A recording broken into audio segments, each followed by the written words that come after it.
গ্রামীণ মেঠোপথ জুড়ে হাঁসের বিচরণ। হেঁটে হেঁটে নেমে যায় জলাশয়ে, সঙ্গীদের সঙ্গে করে নিয়ে শুরু করে জলকেলি আর খাবার সংগ্রহে। আর এই হাঁস পালনের মাধ্যমেই বেকারত্ব গুছিয়েছেন মাহফুজুর রহমান। চাকরির পিছনে না ছুটে ইউটিউব দেখে হাঁস পালনের প্রশিক্ষণ নেন মাহফুজুর রহমান। হাঁসের জাত, রোগবালাই ও পরিচর্যা সম্পর্কে ধারণা নিয়ে ২০২২ সালে পরীক্ষামূলকভাবে শুরু করেন হাঁস পালন। শুরুতে অনেকে তার উদ্যোগ নিয়ে সন্দেহ প্রকাশ করলেও এখন তিনি সফল উদ্যোক্তা।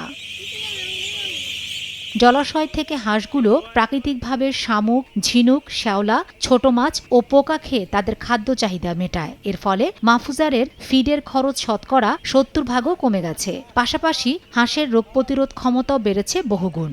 এত অল্প পুঁজিতে এরকম হাঁস পালন করা সম্ভব, এটা দেখলাম নিজ চোখে। পর দেখে আরো আমরা আগামীতে যদি আমরাও করতে পারি স্বাবলম্বী ইনশাল্লাহ অবশ্যই হব। সরকার যদি সহযোগিতা করতো তাহলে খামারটা আর বড় করতে পারতো। সকালবেলা উঠে হাঁসের দেখাশোনা করি, খাদ্য দুগুলা দেই। ১০০ বাচ্চা তুলে তার দেখলাম ভালো লাভ বাড়ালো। পরবর্তী তুললাম ৫০০টা, তার পরবর্তী তুলেছিলাম আমি ২০০০।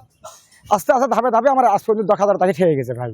স্থানীয় প্রাণী সম্পদ বিভাগ থেকেও নিয়মিত ভ্যাকসিন ও চিকিৎসা সহায়তা দেওয়া হচ্ছে। উনি আমাদের কাছে এসেছিলেন। আমরা আমাদের সাধ্য অনুযায়ী আমাদের দপ্তর থেকে যতটুকু করা সম্ভব ভ্যাকসিন সাপ্লাই থেকে শুরু করে চিকিৎসা প্রদান সম্পর্কিত বিষয় আমরা তাকে প্রদান করে যাচ্ছি।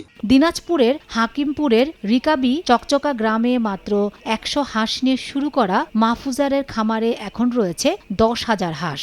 বছরে তার লাভ আসে অন্তত ৫ লাখ টাকা। সময় সংবাদ, হিলি।